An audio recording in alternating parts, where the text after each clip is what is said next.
એક વાતચીત. પ્રશ્ન 1. તમારી શેરી કે મોહલ્લામાં તમને કયા કયા પ્રાણીઓ રખડતા જોવા મળે છે? ઉત્તર: મારી શેરીમાં મને કૂતરા બિલાડા રખડતા જોવા મળે છે. આ ઉપરાંત ખિસકોલી, બકરી, નોળિયો તો ક્યારેક ઉંદર જેવા પ્રાણીઓ રખડતા જોવા મળે છે. પ્રશ્ન 2. તમને કયું પ્રાણી પાળવું ગમે? કેમ? ઉત્તર: મને ગાય પાળવી ગમે. આપણે ગાયને માતા કહીએ છીએ. એને પૂંજીએ છીએ. ગાય આપણને દૂધ આપે છે. તેનું દૂધ પૌષ્ટિક હોય છે. તેનું છાણ ખાતર તરીકે ઉપયોગી છે. પ્રશ્ન 3. એકમમાંથી તમને કયા પ્રાણીનું પાત્ર ભજવવાનું ગમે? શા માટે? ઉત્તર: આ એકમમાંથી મને ટોમીનું પાત્ર ભજવવાનું ગમે. ટોમી ખૂબ જ હોશિયાર છે. જ્યારે માણસો વચ્ચે ઝઘડો થાય છે ત્યારે બીજા પ્રાણીઓ વચ્ચે પડવાની ના પાડે છે. ત્યારે ટોમી જ બધાને સમજાવે છે. ઝઘડાને રોકવાનો નવી નવાઈના સરઘસનો વિચાર પણ ટોમીનો જ હોય છે. આ સરઘસને કારણે જ અંતે માણસોનો ઝઘડો અટકે છે. આમ ટોમીની સમજદારી જોઈ મને તો તેનું જ પાત્ર ભજવવાનું ગમે. પ્રશ્ન 4. માણસોનું વર્તન તમને યોગ્ય લાગ્યું? શા માટે? ઉત્તર: આ એકમમાં મને તો માણસોનું વર્તન એકદમ અયોગ્ય લાગ્યું. તેઓ એકબીજા સાથે લડે છે. કોઈક એકબીજાને લાકડીથી મારે છે તો કોઈક એકબીજા પર પથરા ફેંકે છે. બંદૂકની ગોળીઓ છોડે છે. ફેક્ટરી તોડે છે. અરે રે, બસ પર પથરા ફેંકે છે. પ્રશ્ન 5. ટોમી કૂતરાએ બીજા પ્રાણીઓને રોકીને સરઘસ કાઢ્યું ન હોત તો શું થાત? ઉત્તર: જો ટોમીએ બીજા પ્રાણીઓને રોકી સરઘસ કાઢ્યું ન હોત તો આ ઝઘડો ખૂબ જ વધી જાત. કેટલીય સંપત્તિ બળીને ખાખ થઈ ગઈ હોત. કેટલાય માણસોને ગંભીર ઈજા થાત તો કેટલાયના મૃત્યુ થયા હોત. પ્રશ્ન 6. જો તમે પશુ પક્ષીઓની ભાષા જાણતા હો તો શું કરો? ઉત્તર: જો હું પશુ પક્ષીની ભાષા જાણતો હોઉં તો તેમની સાથે ખૂબ વાતો કરું. એમને પડતી તકલીફો વિશે જાણું અને તેમની એ તકલીફો દૂર કરવાનો પ્રયત્ન કરું. વળી જો તેમને કોઈ બીમારી હોય તો તેમને સારી સારવાર મળે એવી વ્યવસ્થા કરું. પ્રશ્ન 7. માણસોએ પશુ પંખીઓ પાસેથી શું શીખવા જેવું છે? ઉત્તર: માણસોને પ્રાણીઓ ઘણી બાબતો શીખવી શકે એમ છે. કૂતરો વફાદારી, સેવા શીખવે છે. ગાય નિર્વ્યાજ પ્રેમ શીખવે છે. કોયલ મધુર બોલવાનું શીખવે છે. સિંહ નીડર અને જાજરમાન બનવાનું શીખવે છે. ઘોડો શક્તિ, ઝડપ અને ચપળતા શીખવે છે. મધમાખીઓ સમૂહ ભાવના શીખવે છે. આ ઉપરાંત દરેક પ્રાણીઓ પાસેથી કોઈક ને કોઈક સારી વાત તો શીખવા મળે જ છે. નીચેના વાક્યોને ઘટનાક્રમમાં ગોઠવો. તો બાળકો, અહીં તમને 5 વાક્યો આપવામાં આવ્યા છે. તમારે એકમ પ્રમાણે આ વાક્યોને ઘટનાક્રમમાં ગોઠવવાના છે. તો પ્રથમ વાક્ય આવશે 4 નંબરનું. પ્રાણીઓના મોહરા પહેરેલા 5-6 બાળકો ગલીમાં ફરી રહ્યા છે. હવે એના પછી કઈ ઘટના બને છે? તો 1 નંબર. જુઓ, આપણે સરઘસ કાઢીને 4 રસ્તા પર જવાનું છે. હવે ત્રીજી ઘટના, તો માણસ જાતની વચ્ચે પડવા જેવું નથી. 4 નંબરની ઘટના, કળજુગ નહીં સતયુગ કહે, આ જો પ્રાણીઓ કેવા હળીમળીને રસ્તે સરઘસ કાઢે છે. અને અંતિમ ઘટના 5મી. બધા તાળીઓ પાડતા પાડતા પ્રાણીઓના સરઘસ પાસે જાય છે. 3 પ્રશ્નોના જવાબ લખો. પ્રશ્ન 1. માણસને સ્વાર્થનો સગો શા માટે કહ્યો છે? ઉત્તર. માણસનો સ્વભાવ એવો છે કે તે દરેક જગ્યાએ પોતાનો સ્વાર્થ જ જુએ છે. તેની લાલસા ક્યારેય ખતમ થતી નથી. તે પોતાના સ્વાર્થમાં જ સુખ અને સમાધાન શોધે છે. જ્યારે સ્વાર્થની ભાવના આવે ત્યારે તેના પોતાના અંગત સંબંધોનું પણ કોઈ મહત્વ રહેતું નથી. તે પોતાના ખાસ લોહીના સંબંધીઓને પણ હડસેલી દે છે. સ્વાર્થ વૃત્તિમાં રાજતો માણસ લોભ, લાલચ, અનૈતિકતા, જૂઠ અને કપટને રવાડે ચડી જાય છે. આમ માણસ પોતાનો સ્વાર્થ સાધવા પોતાના અંગત સંબંધીઓને પણ ગુમાવી બેસે છે. સ્વાર્થના કારણે પ્રેમ, લાગણી અને સ્નેહનો છેદ ઉડી જાય છે. આથી માણસને સ્વાર્થનો સગો કહ્યો છે. પ્રશ્ન 2.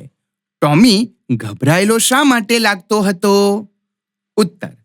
ટોમીને 4 રસ્તા પાસેથી ફરીને આવેલા તેના દોસ્ત ભોલુએ કહ્યું કે આપણા શહેરના 4 રસ્તે ભારે જબરજસ્ત તોફાન ચાલે છે.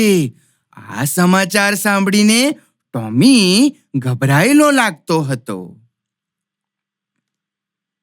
પ્રશ્ન 3.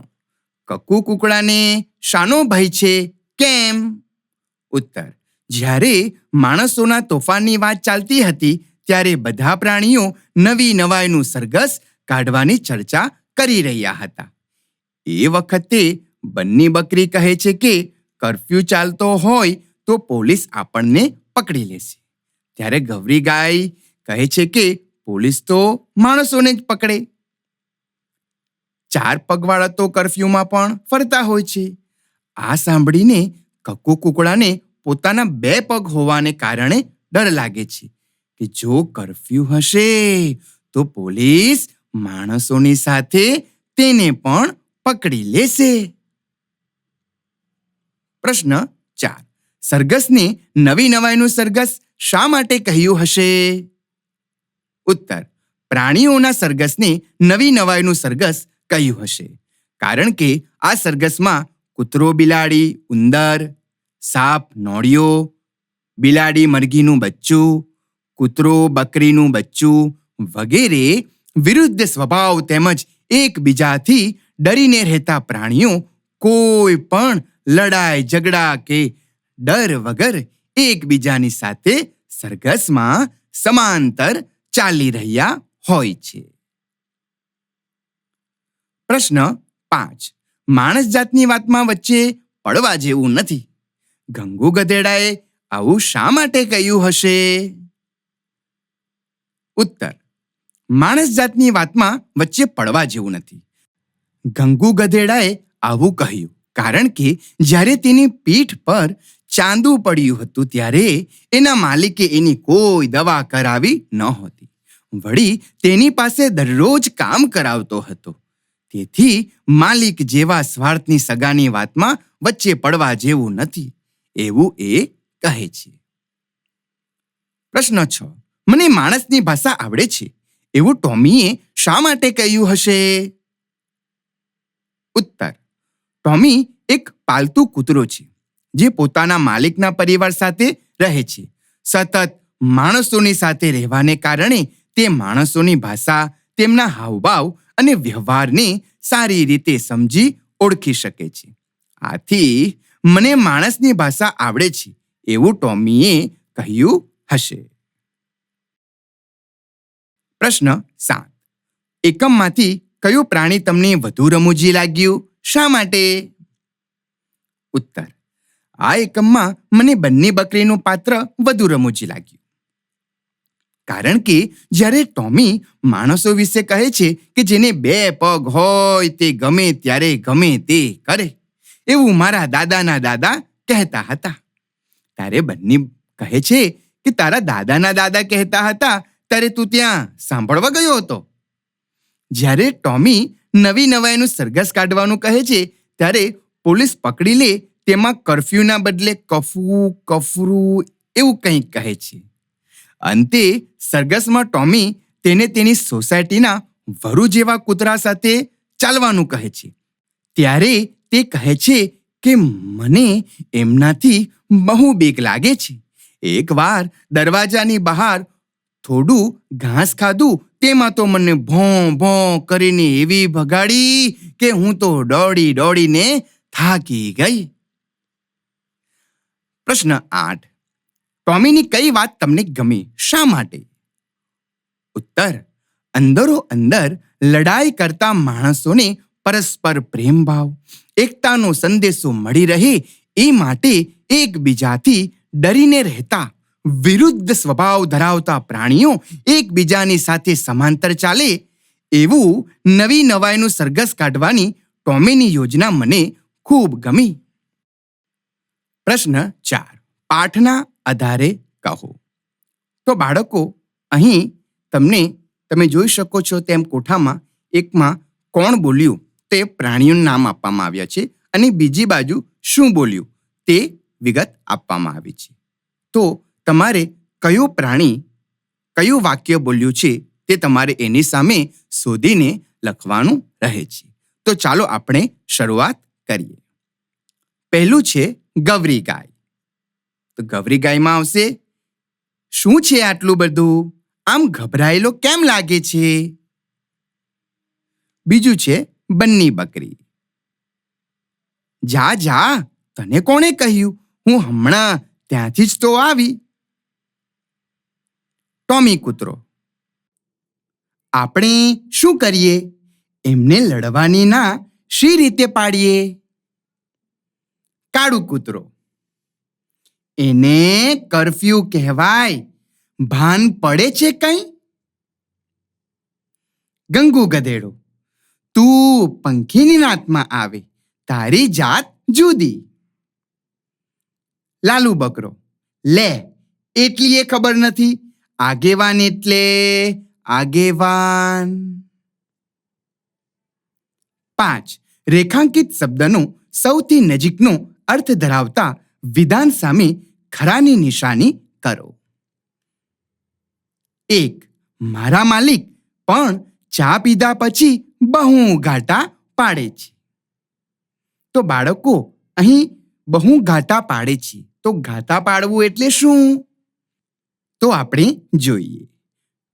પહેલું, મારા માલિક ચા પીધા પછી બૂમાબૂમ કરી મૂકે છે.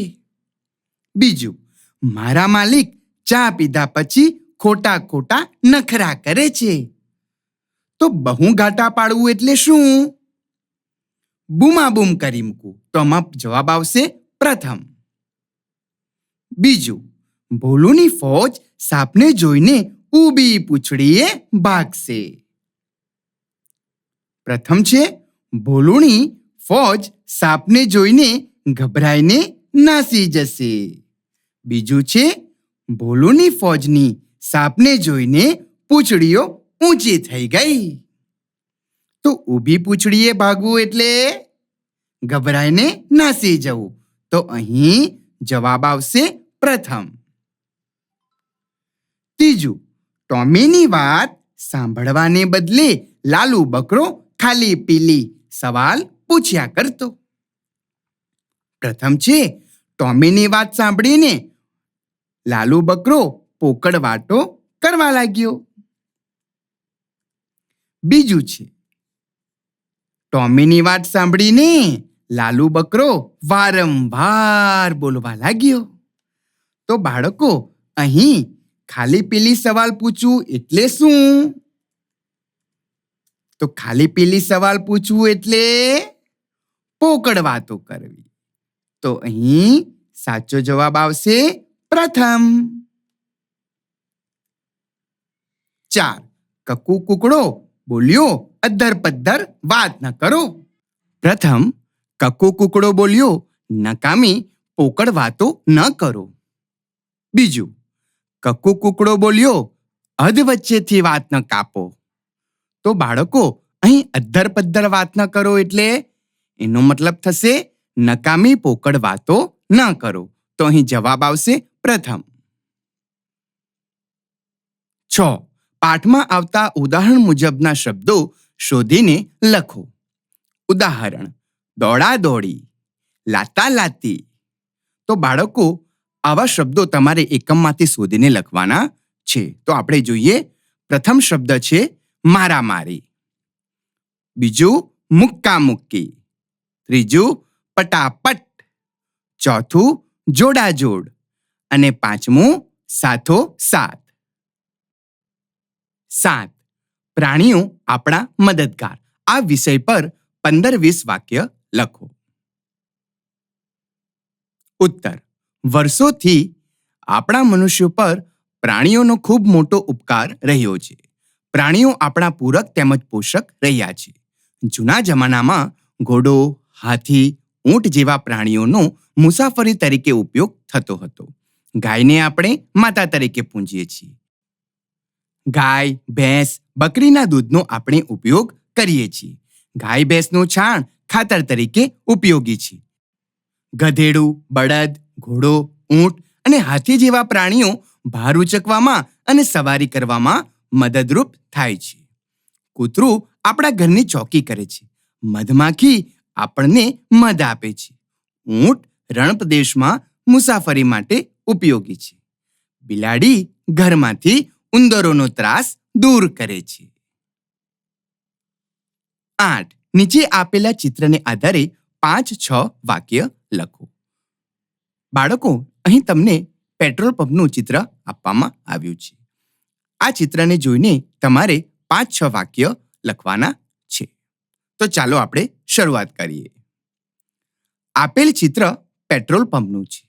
ચિત્રમાં પેટ્રોલ તથા ડીઝલ ભરાવા માટે લાગેલી ગાડીઓની લાંબી લાઈન જોઈ શકાય છે. દરેક ગાડીઓમાં વારાફરતી પેટ્રોલ તથા ડીઝલ કાર માલિકની જરૂરિયાત અનુસાર ભરવામાં આવે છે. પેટ્રોલ પંપ પરિસરની આજુબાજુ ઝાડ ઉગાડવામાં આવેલ છે. પેટ્રોલ પંપની નજીક 2 કાર ઊભી છે, જેઓ કદાચ સગા સંબંધી હશે, જેમનો પેટ્રોલ પુરાવા જતા અનાયાસે પેટ્રોલ પંપ પર ભેટો થયો હશે. 9. વાક્યને નમૂના પ્રમાણે નમૂનેદાર બનાવો. ઉદાહરણ: ભેળનો ચટકો મસ્ત છે.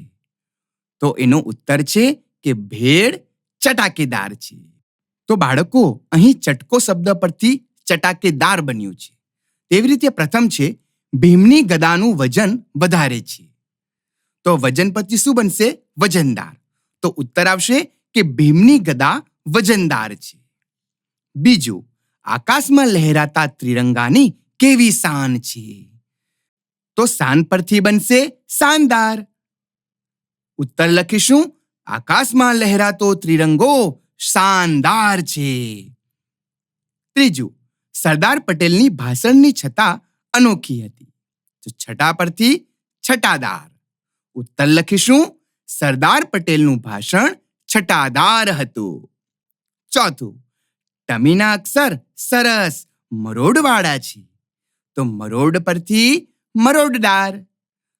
ટમીના અક્ષર મરોડદાર છે. પાંચમું, પાદરના પીપળાની ઘટા ગાઢ છે. તો ઘટા ઘટાદાર. તો ઉત્તર લખીશું: પાદરાનો પીપળો ઘટાદાર છે. છઠ્ઠું, આ પ્રવૃત્તિ કેવી મજાની છે. તો મજા પરથી મજેદાર. તો ઉત્તર લખીશું: આ પ્રવૃત્તિ મજેદાર છે. 10. આપેલ શબ્દોનો ઉપયોગ કરીને વાર્તા લખો. શબ્દો છે ચતુર, ભોળું, ડરપોક, લુચ્ચું, બહાદુર, માતેલું, ખડતલ, ઝડપી, નીડર. તો બાળકો, અહીં આપેલ શબ્દોનો ઉપયોગ કરીને આપણે નાની વાર્તા બનાવીશું. એક વિશાળ જંગલ હતું. આ વિશાળ જંગલમાં એક મોટું પીપળાનું ઝાડ હતું. એ ઝાડની બખોલમાં એક નાનું ભોળું સસલું રહેતું હતું. એ પીપળાથી થોડે દૂર એક ગુફામાં એક ચતુર શિયાળ રહેતું હતું. આ શિયાળ કેટલાય વખતથી આ સસલાને મારીને ખાવાની યોજના બનાવતું હતું. એકવાર તેણે બાજુના જંગલમાં આવેલા લુચ્ચા વરુની મદદ લેવાનું વિચાર્યું. વરુ શરીરે ખડતલ હતું. વરુ પીપળાની ઝાડ નીચે બેસી રહ્યું. સસલું આમ પણ બહુ ડરપોક હતું. તે તો બહાર નીકળે જ નહીં. એક દિવસ વરુ પાણી પીવા જતા વૃક્ષ પર બેઠેલા કાળુ કાગડાએ એને બહાદુર બની બહાર આવી સામનો કરવા કહ્યું. સસલું નીડર બની બહાર નીકળતા જ પેલો વરુ માતેલા સાંઢની જેમ એની પાછળ દોડ્યો. સસલું ખૂબ ઝડપે દોડી ગીચ ઝાડીમાં ભાગી જાય છે, જ્યાં વરુ પ્રવેશી શકતું નથી. 11. નીચે આપેલી જાહેરાતો વાંચી પ્રશ્નોના ઉત્તર આપો. તો બાળકો, તમને અહીં એક જાહેરાત આપવામાં આવી છે. તમારે એને વાંચવાની છે અને એના આધારે પ્રશ્નોના જવાબ લખવાના છે. તો આપણે શરૂઆત કરીએ. પ્રથમ પ્રશ્ન. અજયનો કૂતરો બધી જ હરીફાઈમાં ભાગ લઈ શકશે? ઉત્તર.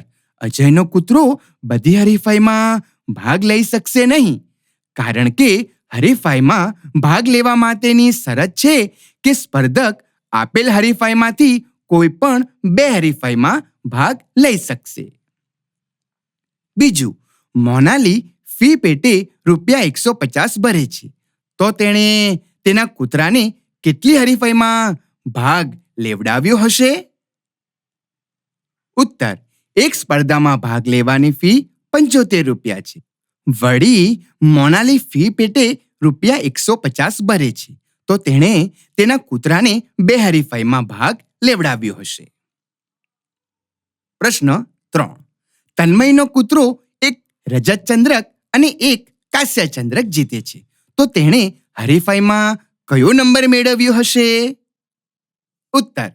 હરીફાઈમાં દ્વિતીય નંબર મેળવનારને રજત ચંદ્રક અને તૃતીય નંબર મેળવનારને કાંસ્ય ચંદ્રક આપવામાં આવનાર હોવાથી તન્મયનો કૂતરો એક રજત ચંદ્રક અને એક કાંસ્ય ચંદ્રક જીત્યો હોવાથી તે એક હરીફાઈમાં દ્વિતીય અને એક હરીફાઈમાં તૃતીય નંબરે આવ્યું હશે. પ્રશ્ન 4. આ હરીફાઈને કેમ અજબ ગજબ નામ આપવામાં આવ્યું હશે? ઉત્તર. આ હરીફાઈમાં માણસને બદલે કૂતરાઓની સ્પર્ધા રાખી હોવાથી તેને અજબ ગજબ નામ આપવામાં આવ્યું હશે. પ્રશ્ન 5. સાક્ષીની બિલાડી સ્પર્ધામાં ભાગ લઈ શકશે? શા માટે? ઉત્તર. સાક્ષીની બિલાડી આ સ્પર્ધામાં ભાગ લઈ શકશે નહીં, કારણ કે આ સ્પર્ધા ફક્ત કૂતરાઓ માટે જ છે. પ્રશ્ન 6. આ અજબ ગજબ સ્પર્ધામાં કૂતરાના કયા કયા કૌશલ્યો ચકાસાશે? ઉત્તર. આ અજબ ગજબ સ્પર્ધામાં કૂતરાના દોડ, નૃત્ય, સ્વચ્છતા, ઊંચો કૂદકો જેવા કૌશલ્યો ચકાસશે. તો બાળકો, અહીં આ આપણું એકમ પૂરું થાય છે. હવે આપણે આગળના એકમ તરફ જઈશું.